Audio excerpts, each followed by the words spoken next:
Alright, y'all, I am in the car, in the garage, and we are headed to do this test.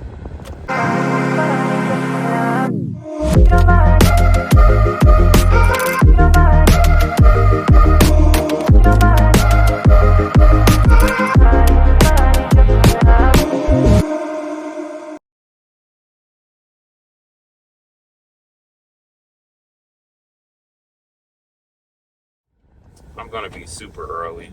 I was told to be early, so that's what we're going to do so that there are no mishaps and that we are prepared. But let me talk about phase two. Let me talk about phase two and how it went. Overall, I didn't have any problems with phase two. Yeah, I didn't have any problems. I know a lot of people, they get caught up with the whole training situation and getting along with the trainer. I actually got along with my trainer. I actually ended up with two. I'll share a little bit about that, why I ended up with two trainers. My first trainer I was with for 21 days, actually 22 days. We finished our last load on day 22. And for me, that's long. I have not been away from home like that since college. Not saying I was homesick. I really wasn't homesick. But mentally, like, when you decide to, if you're going to do this program or any other trekking program and they have you out on the road, they have you away from home, away from responsibilities, like, it's just me at my house and Jax. And so, like, I think I've said in a previous video that my mom is not a dog person, but she happens actually to like Jax, and she'd been in his life since he was born, and he's kind of grown on her. But at the same time, that's not her responsibility to watch my dog. Yeah, she understands I'm doing this program, but we had 3 weeks in the classroom and from 7 to 5, and she was the one coming over to my house, checking on my dog. And then 3 weeks I'm gone, and I'm like, yeah, I'm checking in. She's saying everything fine, but I just know, like, you don't want to put that kind of responsibility on somebody. And like I said in previous video, make sure you got your ducks in a row, your T's crossed, your I's dotted before you say, hey, I'm gonna do this. Like, don't jump into it. Like, seriously think about it. If that's what you want to do, then make sure you get everything lined up before you go. Financially, even check your calendar. Make sure you're not gonna miss out on anything important, weddings, whatever. So when we got to day 21, it kind of got shaky with freight. You know, everyone's saying freight is low and all of that. It's all about perspective. And if this is what you want to do, this is what you want to do. That's all I'm going to say. I'm not about to argue about trucking, the industry, and all of that. Like, if you're watching this video, you probably have made your mind up or said, hey, I'm thinking about this. So, hey, that's you. This is me. So, it was shaky getting loads. And then when we would get a load, there were some issues with it. And so it kind of stretched my time out longer. Like, one load took like almost a day and a half. And that was not happening at all. What was happening, like, we were moving. Like if I shared, I don't know if I shared, but like I had been to North Carolina, South Carolina, Texas, Missouri. I was all over the place, and we were moving. So that last week when I was supposed to go home, because I had talked to my fleet manager, he's like, how's everything going? I'm like, I'm good. I'm just ready to go home. Like, I'm good. My driving is fine. My backing is progressing. And yeah, I'm like, I'm out here a little bored, but not only that, I got responsibilities at home. I have a mortgage. I had to talk to my mortgage company.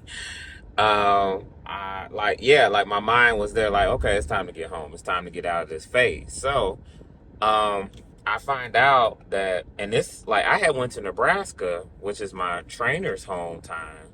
I mean, he lives in Nebraska, so he was doing his 34 reset there. Not 34, is it 34, 32? 34. Yeah, 34. Okay. He was doing his reset, and I was there with him the first time over the weekend. And I didn't want, and so it was coming up on the week for him to go home again. And he was like, yeah, you're going to have to get your hotel room, blah, blah, blah. And I was like, oh, no, I'm not going back to Nebraska. I made my mind up. It's like, no, there's no reason for me to go to Nebraska, especially when I am like right there. Like, I just needed, like, so they require you to have 5 solo rides. And I started my solos late only because I was not in clear communication with my fleet manager. It wasn't my fault, but that's one thing I will say. Don't be afraid to call and check and be like, hey, what's next? Am I good?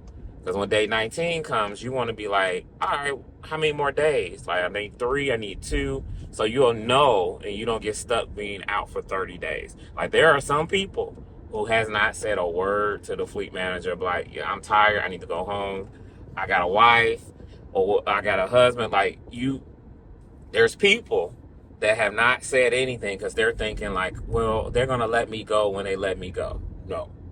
They're going to let you go when you speak up and say, hey, what's next? I believe I'm ready to test out. What's going on? How am I looking? So you need to do that first. So I did that. I had that conversation. I went into Wendy's, got me a good meal, called, and I was very professional. I didn't have an attitude or anything. But at that point, I'm like, no, I'm not going back to Nebraska. I told her, I said, hey, this is day 22, no, day 21. And hey, I'm looking like, what's next? Like, I did 2 solos and I need 3 more. But what I don't want to do is go to Nebraska, sit in the hotel for 2 days. And when you're in a hotel, you're not getting paid. Came up with a solution. So they flew me home. I was only in Wisconsin at that time. So they flew me from Wisconsin to O'Hare. Then I took a lift home, took a lift back to the Gary terminal. And I got in my car and went home. I had not been home for 22 days. Like, that I signed up to be regional. I didn't sign up to be over the road. And that was why I was having, like, I don't understand why I'm out so long. I get it, the training, like, you get all your training down, it's repetitive. I get all of that. But by after that 7 to 9 day mark, I was like, okay, I get this. I can get it. I'm retaining the information. And my training was very hands-on. Like, he didn't let me just sit down. Like, from day one, he had me going to the customer with him. First day I was driving. So, yeah. So after that, so now speed it up. What they did, they said, hey, finish your 3 solos. We're going to put you with a day cab person so you'll be local and you'll be able to go home every day after. So they paired me up with a veteran guy, amazing guy. He's been driving for 17 years. And when I got in the truck, when he said 17 years, I was like, I'm in the right place because I want to be around some wisdom. He knows he's been around, he's done stuff, he's done it the right way, done it the wrong way. And that's what I wanted to be around. That's what I wanted to be around, and it would just make things better. So, did that. So I trained with him Monday. Today's Wednesday. And then I trained with him Tuesday. I only needed one more, but we ended up doing 2 rides, two loads. So that was cool. So I spent the whole day with him yesterday. Amazing guy, learned a lot. Yeah, he even observed my backing. And when I tell you my backing improved, like, it was like at a 75. It went to a 75 to like an 85 because I still need practice and it will get better. But he noticed that I'm well aware now of when I mess up or come out, how to fix it, how to adjust it, and that's what he was looking for. He only coached me on one backing, And then all the other backings, he just got out and watched. And we shook hands at the end when I got it in. And I was like, dang, I'm really getting this. So that's another thing. I learned something about myself.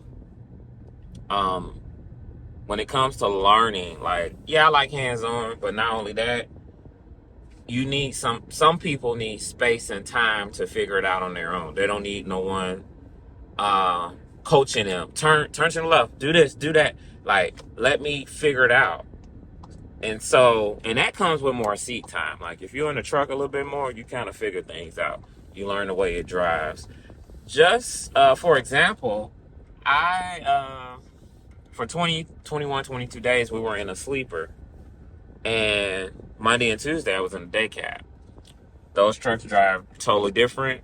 Suspension is different. It feels different. It's lighter. And the gas pedal is way more responsive. Yeah, I gotta make sure. I don't know if I got my let me make sure I got my ID to get in here. If I don't have that, I'm gonna have to go back home. And I'm glad I left out early. I'm thinking that I put it in my bag. That's another thing. Like, if you get into this industry, make sure you got a bag so you can carry all your stuff and keep all your stuff with you. But it's so easy to lose something, especially when you're on the go and you need multiple things and you need a lot of things. So yeah, I might have to go back home. I don't even know where I put it. Usually keep it in the car. Well, we're gonna pause here and I'll be back. All right, y'all. So I'm back. I made a decision. I'm not gonna go back home because I don't want to risk being late. And it's just my access card. It's just to get in the gate, and I can just press the button to get in the gate. So the card can't do nothing else but get me into doors, gates, and that kind of stuff. And push come to shove, they say go home and get it. I'll go home and get it.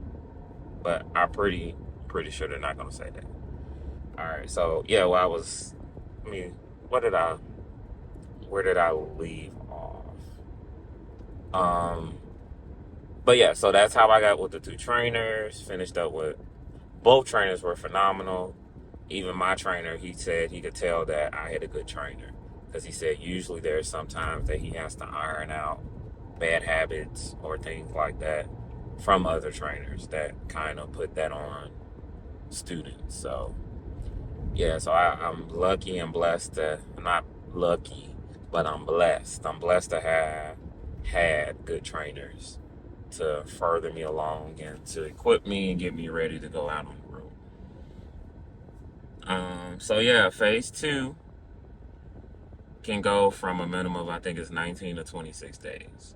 But like I said, you got to make sure you're hitting the mark. There's 3 modules that you have to go through.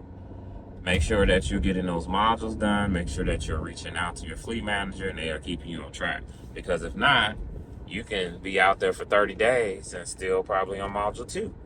So you most definitely have to communicate, not just with your trainer.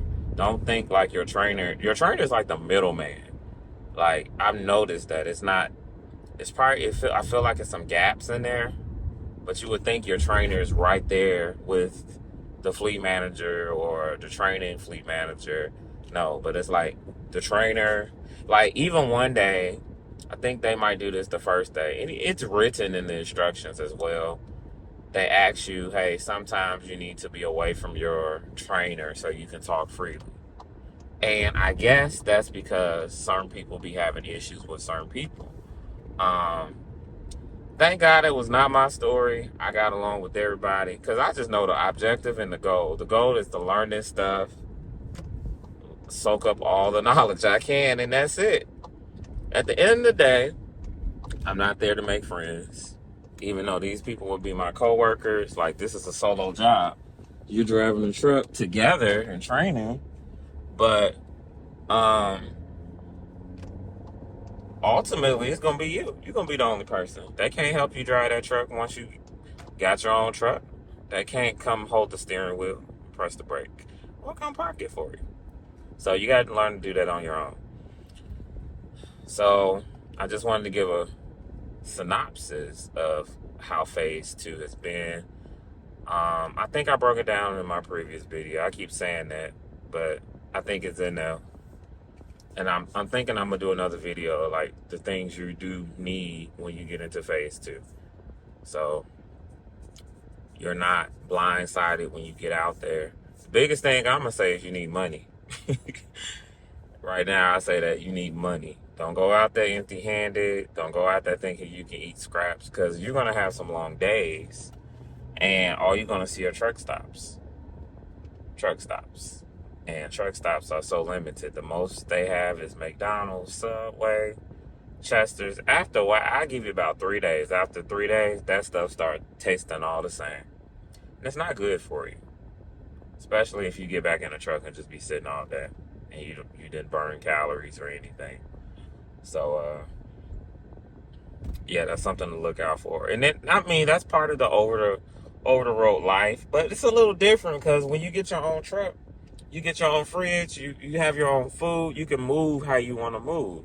So, but with a trainer, like, they have their own program and you are tagging along with their program. So you just got to be mindful, like, yeah, you're in training, but it's about you, but it's not all about you. So however you get that, it's about you, but it's not all about you.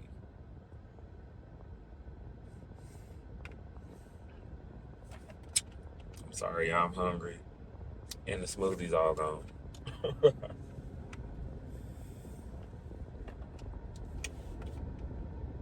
But yeah, so I'm almost here, pulling up, and I'm praying that everything goes well. I was a little worried about the pre-trip. You just don't know what to expect. But, like, for my CDL, we had to say all that stuff. Properly mounted, secure, not cracked, not broken, not damaged, not cut, not frayed. You had to say all of that, and I'm like, I got my CDL. I know good and well y'all not gonna have me go through. Now, I don't mind doing a pre-trip. Cool, I can do that. But having to say all that stuff, I'm not gonna say that stuff when I'm out in Wisconsin or on the road in Georgia. I'm not gonna open the cab and say all that stuff. I'm gonna open the cab and do my pre-trip, make sure stuff is right, and check out everything. But I'm not going to be saying properly mounted secure. So I read some comments on a Facebook group, and they were saying, like, they're not going to make you say that. You just got to perform it. So I'm glad to see that, because, yeah, I don't feel like having my tongue twisted trying to say all that stuff. So after this, I will let you know how it goes, and I'll let you know the outcome. All right, talk with y'all soon.